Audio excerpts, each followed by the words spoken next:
Bonsoir à toutes et à tous. Merci d'être là et bienvenue à cette soirée spéciale en collaboration avec l'établissement vaudois d'accueil des migrants. J'ai utilisé le mot soirée spéciale. Il faut savoir qu'il y a quelques semaines, la Cinémathèque a organisé une soirée spéciale en collaboration avec l'émission de la RTS Travelling. L'idée, c'était de rendre hommage au Moyen-Âge à travers un film, un grand classique, Les Visiteurs. Et donc, du coup, en salle, il y avait des gens et même des collègues habillés en... Il y avait des moines, il y avait des chevaliers, il y avait toutes sortes de personnages déclinés en sauce Moyen-Âge. Ce soir, c'est quand même une soirée spéciale, mais on n'est pas forcément dans le même délire, je dirais. J'ai donc envie de vous dire bienvenue à cette soirée que je définis plutôt atypique, qui célèbre les 20 ans d'existence de Voix d'Exil, site d'information et projet intercantonal destiné à l'expression libre des personnes issues de la migration. Et si je me suis un tout petit peu attardée tout à l'heure sur cette question de soirée atypique, soirée spéciale, etc., c'était pas pour faire joli ou pour vous faire percevoir le rendez-vous de ce soir de manière vaguement exotique. Je pense que la soirée de ce soir est bien plus qu'une projection parce que le film que vous allez voir tout à l'heure fait partie, c'est une étape d'un long cheminement, d'un long parcours extrêmement intéressant qui a commencé en novembre de l'année passée.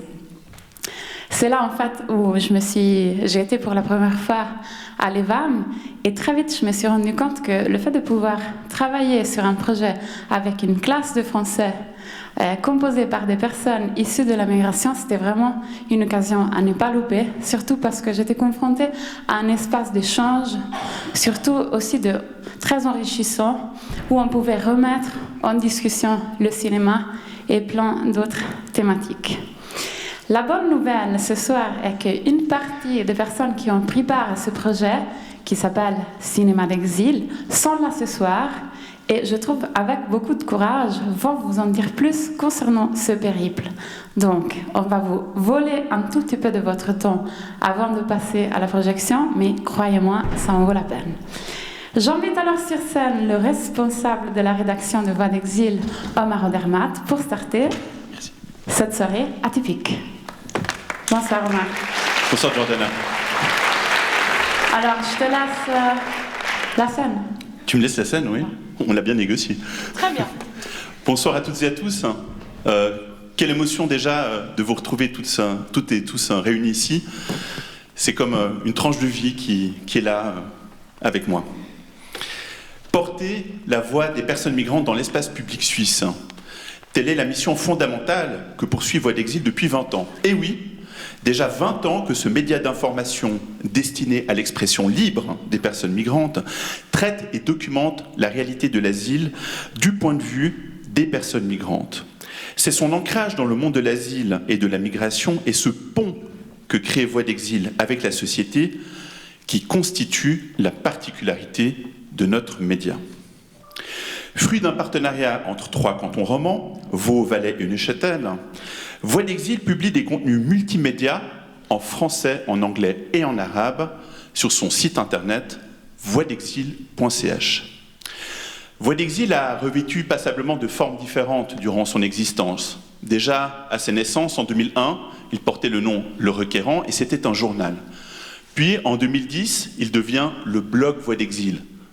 Pour terminer, il prend sa forme actuelle en 2015 et devient un site d'information multimédia avec plus de 1000 publications à son actif aujourd'hui. Mais Voix d'Exil est bien plus qu'un média, c'est aussi un programme d'activité, c'est-à-dire un lieu qui permet aux personnes migrantes d'acquérir des compétences utiles à leur intégration socio-professionnelle. Et quelle est la particularité du programme d'activité Voix d'Exil ? Sa particularité est d'offrir un espace de réflexion et de créativité qui donne la possibilité aux personnes migrantes de développer des compétences intellectuelles et artistiques. Je vais maintenant aborder un peu la clé ou le cœur de la méthode, entre guillemets, Voix d'Exil, du programme d'activité.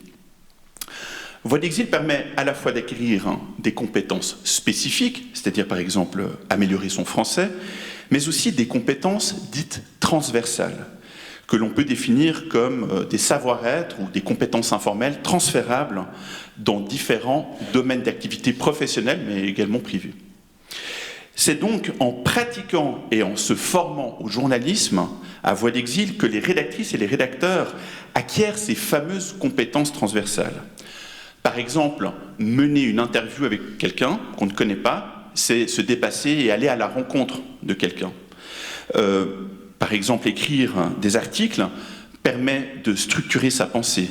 Ou encore, participer à une séance de rédaction, c'est travailler le travail d'équipe ou aussi s'exprimer en public.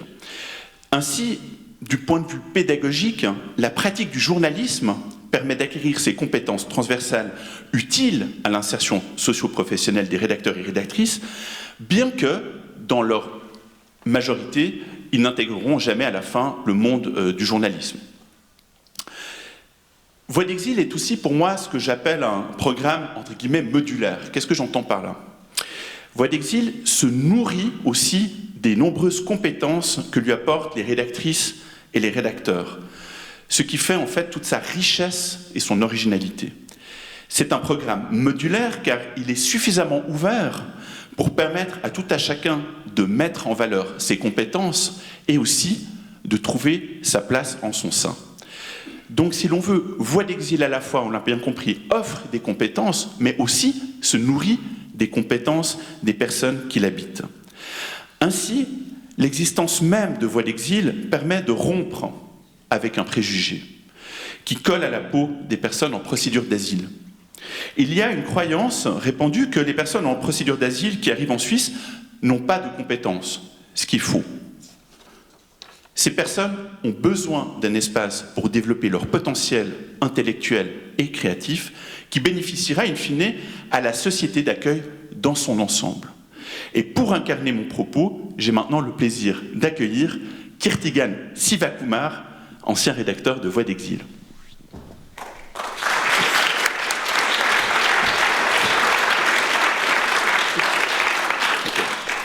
Donc Kirtigan, on se connaît depuis un certain temps. Oui. Tu es originaire du Sri Lanka. Tu es arrivé en Suisse en 2009 et tu as rejoint le programme Voix d'Exil en 2011. J'avais à peine pris mes fonctions. Tu as aussi étudié la vidéo à l'école romande d'art et de communication, l'ERACOM, puis tu as enchaîné à l'école romande d'art et de communication, l'ECAL, un bachelor à l'école cantonale d'art de Lausanne, et donc Kirtigan, tu es maintenant au début de ta carrière de réalisateur cinéma, ce qui colle bien avec le propos de cette soirée, et tu as déjà passablement de prix à ton actif pour ton film Doucera, dont on verra un extrait tout à l'heure, et le dernier en date est le prix de la relève des Journées de Soleure, qui est en fait le principal festival consacré au cinéma suisse. Félicitations. Quel parcours. Merci.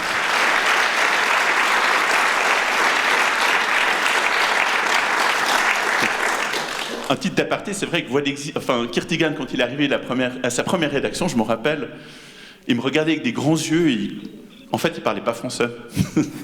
et un chemin incroyable que tu as parcouru. Donc, Kirtigan, est-ce que tu pourrais nous raconter en quelques mots ton parcours migratoire, s'il te plaît? Bonjour à tous, merci de m'inviter. C'est difficile à raconter en quelques mots mon parcours migratoire. Mais par contre, je me souviens quand je suis arrivé à Voix d'Exil, exactement comme Omar le dit, je ne parle pas vraiment français, j'apprends depuis un peu l'alphabet en français, donc on a beaucoup communiqué en anglais, mais à l'époque c'était assez difficile pour moi de ma situation à ce moment-là parce que j'ai un permis avec un procédure d'asile, en plus un peu en situation assez précaire, donc comme tu as dit Omar avant, c'était beaucoup collé avec le préjugé d'un récurrent d'asile. Donc pour moi, c'est un parcours qui était à ce moment assez lié avec ce préjugé. Très bien. Et donc tu arrives en Suisse de fil en aiguille. Comment est-ce que tu as parcouru toutes ces étapes, Voix d'Exil, l'ERACOM, l'ECAL, comment est-ce que tu as franchi toutes ces étapes? Qu'est-ce qui a fait que tu as pu franchir toutes ces étapes? Qu'est-ce que j'ai fait? D'abord, quand j'ai découvert cette formation, pour moi, j'ai dit une formation voix d'exil, parce que quand j'ai commencé à intégrer avec cette formation, et là, je pense que cette première fois, ça m'a donné une sorte de confiance en moi-même, et c'est parce que c'est vraiment cette batch journaliste. Et là, on peut vraiment interroger les autres. Et ces confiances-là, ça m'a aidé simplement d'aller chercher plus loin. Et là, je me rappelle, pendant la formation de voix d'exil, que j'étais vraiment postulé en utilisant un ordinateur de cabine de voix d'exil pour postuler à l'ERACOM pour inscrire à cette formation. Donc, je vous dis ça, pourquoi c'est important pour moi, parce que on n'a pas d'ordinateur, on n'a pas d'internet, et j'utilisais cette cabine de voix d'exil pour vraiment chercher à aller plus loin. Donc j'ai postulé, les RACOM ils m'ont pris, et j'ai entré, après la formation de voix d'exil, j'ai entré. Donc c'est comme ça qui était développé. D'accord. Et pourrais-tu nous raconter un peu ce que tu as apporté de manière générale, voix d'exil, en tant que peut-être formation, compétence, pour la suite de ta trajectoire professionnelle ici en Suisse? Alors, oui, déjà le connaissance niveau langue, parce qu'on apprend beaucoup vraiment avec les gens qui nous accueillent, donc tous les gens qui travaillent au bureau de l'EBAM, et aussi les autres réfugiés qui viennent des autres pays. Et en fait, j'apprends avec eux, parce que c'est une différence par rapport à ce qu'on apprend dans un abri ici, juste habiter ensemble, mais apprend avec un intérêt commun, parce qu'on est tous dans ces domaines journalistiques. Donc ça, c'est énorme d'apprendre quelque chose. Et je pense que plus que ça, c'est vraiment quelque chose que vraiment j'ai appris quelque chose que c'est un peu non-verbal pour moi. C'était vraiment du questionner. Et questionner n'importe dans quelle situation. Et jusque j'ai découvert cette formation voix d'exil, pour moi, c'était... S'il y avait une discrimination, je trouve que ça, c'est ma faute. C'est moi qu'il faut intégrer. Je pense qu'à partir de cette formation, tout d'un coup, ça a un peu tourné, ça donne une sorte de motivation en disant que non, n'importe quelle situation, je peux questionner. Je peux poser les questions, mais OK, là, qu'est-ce que ça veut dire l'intégration? Comment on peut voir différemment? Et ça aide aussi les autres pour comprendre mieux. Et là, je pense que c'est vraiment une énorme chose que j'apprends avec cette formation. Merci, Kertigan. Et pour terminer, tu as choisi de partager avec le public ici présent un extrait de ton film, Dousra, qui sortira bientôt en salle. Pourrais-tu nous toucher quelques mots au sujet de Dousra et nous dire pourquoi est-ce que tu as choisi de partager cet extrait avec le public de la Cinémathèque suisse? Dousra, donc c'est un projet mon projet de diplôme de bachelor à l'école, et donc ça a été présenté à Soler, et heureusement on a gagné le prix de le relève. En plus, ça a été nominé aussi pour le prix de cinéma suisse. Et c'est un court-métrage fiction, mais c'est vraiment un court-métrage qui parle un peu de mon parcours personnel, tout ce qui est arrivé dans mon première année en Suisse, aussi à mes amis, tout ce que j'ai appris par mes amis, de connaissances dans la communauté tamoule, ou les amis comme j'ai rencontré à l'EBAM. Donc c'est tout ce qu'on apprend dans ce parcours, et j'essaie de faire un petit court-métrage fiction. Et là, l'extrait que vous voyez, c'était vraiment... Je voulais juste partager cet extrait pour deux raisons. D'abord, c'est un petit bout que je vous montre qu'est-ce que ça veut dire vraiment en discrimination pour quelqu'un qui vient d'immigrer dans un pays. En plus, la deuxième raison que je vous montre, c'est utile.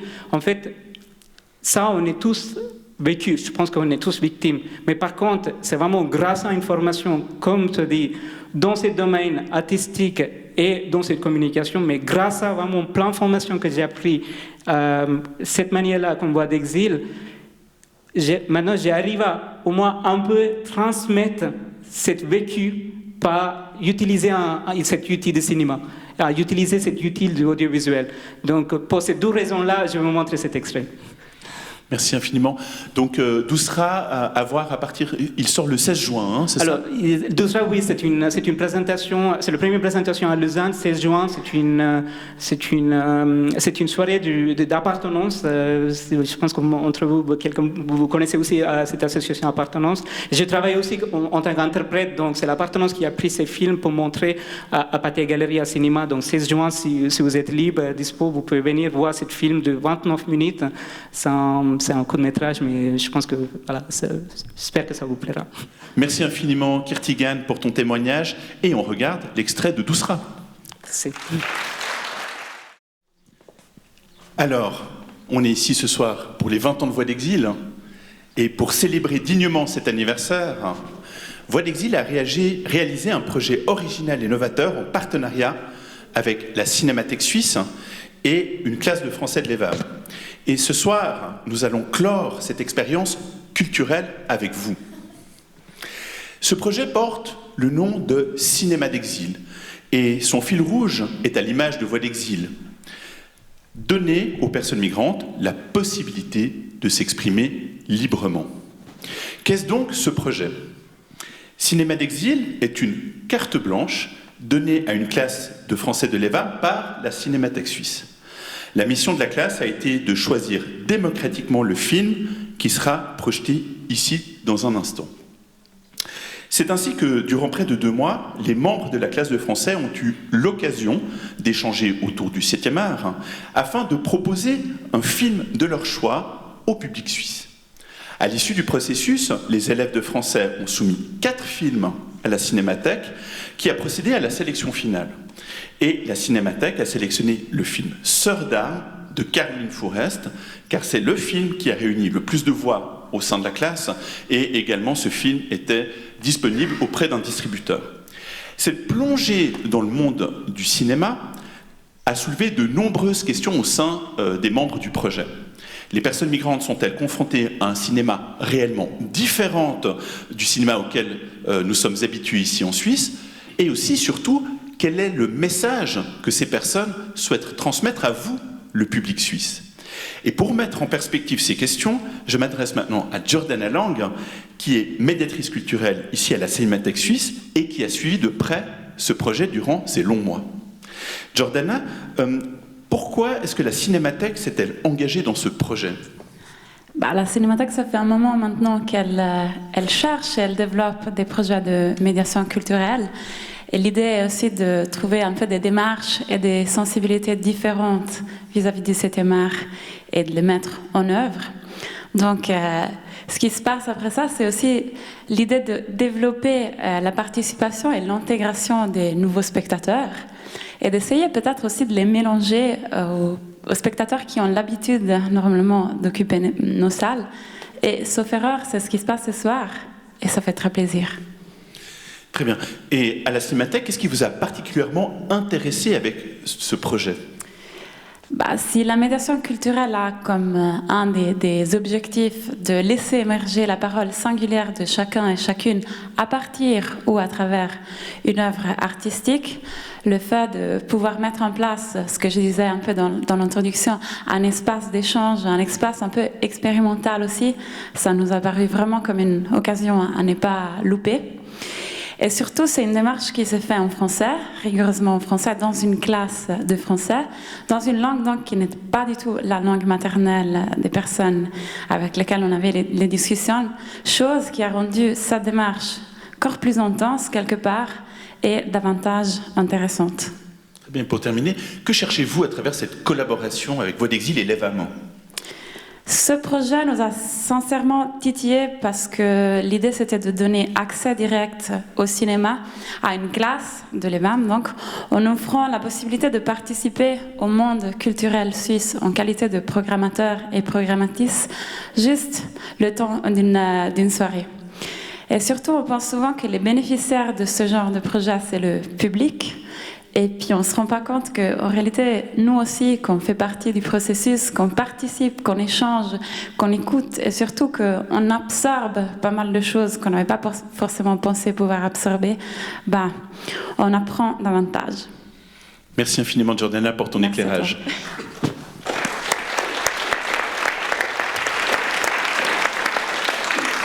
Et maintenant, je vous propose de comprendre les raisons qui ont conduit la classe de français à choisir le film Sœurs d'âme, que vous allez voir dans un instant, en donnant la parole à 2 membres de la classe. Banking Ahmad, je vous prie de monter sur scène. Merci. Merci. Originaire de Syrie. Merci, bonsoir. Et Rifat Altan. Merci.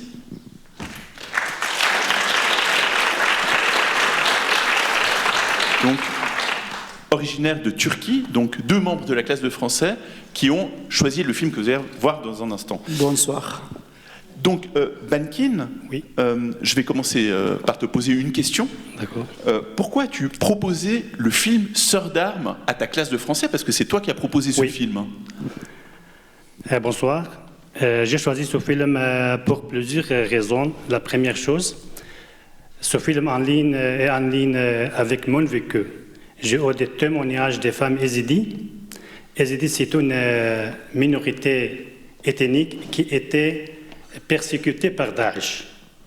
Ils m'ont raconté que des femmes yézidis étaient vendues pour $100, $200 dans une marche de Daesh. J'ai aussi rencontré des femmes kurdes qui ont fait la guerre à Shingal. Shingal, une ville yézidi en Kurdistan, et beaucoup de gens qui sont morts là-bas. J'ai beaucoup d'amis qui ont fait la guerre contre Daesh, qui sont morts, qui ont été blessés. J'ai aussi perdu un cousin. La deuxième chose, beaucoup de gens qui pensent les femmes ne peuvent pas se défendre. Elles sont restées à la maison pour faire des tâches domestiques comme la cuisine, comme les ménages. Mais non, les femmes peuvent faire la guerre comme les hommes et se défendre. Et ils sont courageux comme les hommes aussi. Troisième chose, c'est très important pour moi, ce film parle français. Comme ça en Suisse, les personnes qui vont regarder ce film peuvent facilement comprendre la situation en Kurdistan, en Syrie, en Irak et avoir le message du film. Voilà ce que je peux vous dire. Merci.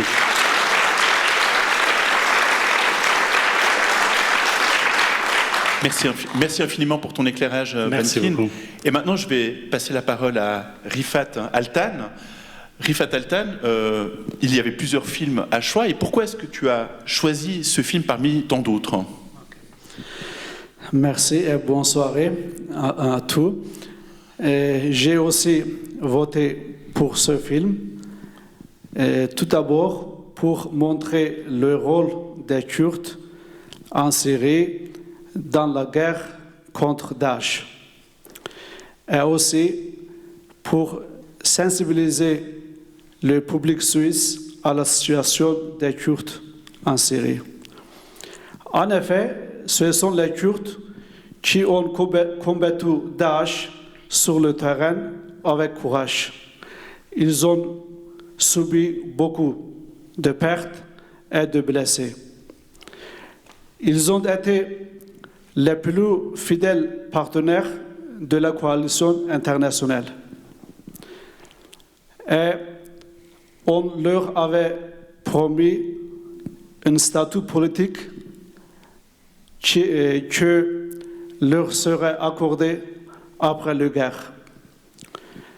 Mais malheureusement, après la fin de la lutte contre Daesh, la promesse d'autonomie aux Kurdes n'a pas été réalisée, n'a pas été tenue. Encore pire encore, les Kurdes ont été laissés sans aucune protection en Syrie. Et aujourd'hui, ils sont exposés à l'occupation par des pays voisins, particulièrement, notamment par Turquie. Très bien. Et Rifat, y a-t-il un autre message que tu souhaiterais partager ce soir avec le public à travers ce film? Oui, outre le message sur les Kurdes, le deuxième message important que ce film donne est que, malgré son nom de l'islam, les actions de Daesh sont totalement contraires aux principes fondamentaux de l'islam. On va voir. Donc, Daesh ne représente jamais l'islam, car l'islam, qui signifie littéralement la paix, interdit de tuer des gens. Il y a un verset dans le Coran qui dit que quiconque tue une personne commet un péché comme s'il avait tué toutes les autres. Mais quand on regarde les actions de Daesh, on voit qu'il coupe la tête des gens sans distinction de la religion et en disant Allahu Akbar pour donner une image religieuse. Le Coran aussi indique qu'il n'y a pas de contrainte dans la religion, mais Daesh a fait le contraire. Les femmes ont été exposées à des violences sexuelles. Tout cela est contraire à l'islam. À mon avis, Daesh était un projet visant à associer l'islam au terrorisme et a malheureusement été soutenu par les personnes ignorantes et mal informées. Je voudrais conclure ma parole en disant que Daesh était un fléau pour tout le monde, mais heureusement, le monde a été épargné, largement épargné aujourd'hui. Merci de m'écouter.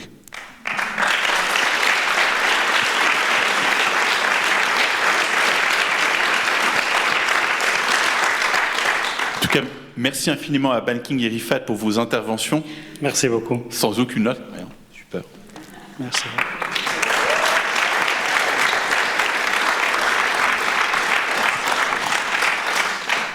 Donc, on l'aura, je pense, compris. Ce projet Cinéma d'Exil est une expérience autour de la liberté d'expression qui a suscité des échanges très riches et parfois un peu tendus. Nous vous invitons à clore cette expérience après la projection du film avec une discussion qui aura lieu au salon, qui se retrouve juste en face, pile en face de la salle Paderewski, lors de laquelle nous pourrons échanger autour de ce projet Cinéma d'Exil et aussi plus largement autour des 20 ans de Voix d'Exil, autour d'un apéritif qui vous sera offert. Ce sera aussi l'occasion de rencontrer les rédacteurs et les rédactrices de Voix d'Exil. Ces belles aventures collectives méritent des remerciements. Merci pour commencer à tous les rédacteurs et les rédactrices de Voix d'Exil. C'est tout d'abord grâce à vous que ce média existe maintenant depuis 20 ans. C'est grâce à toutes vos contributions, toutes vos interventions, et nous espérons sincèrement que Voix d'Exil vous aura soutenu dans votre intégration ici en Suisse. Quel courage, bravo à vous.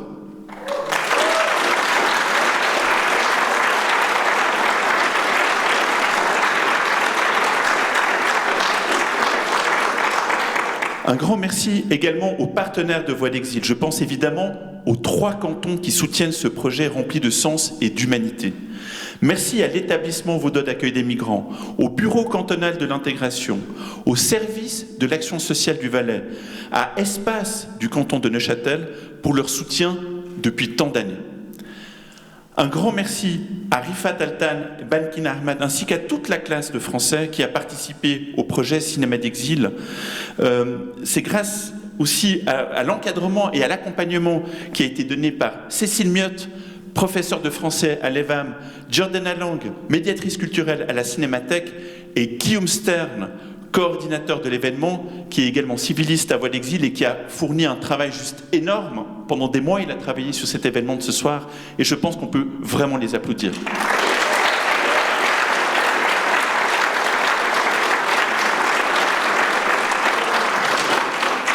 Et pour terminer, un grand merci évidemment à la Cinémathèque et à l'EVAM pour leur soutien, sans qui cette merveilleuse soirée d'anniversaire n'aurait pas pu avoir lieu. Bonne projection et à tout à l'heure au salon.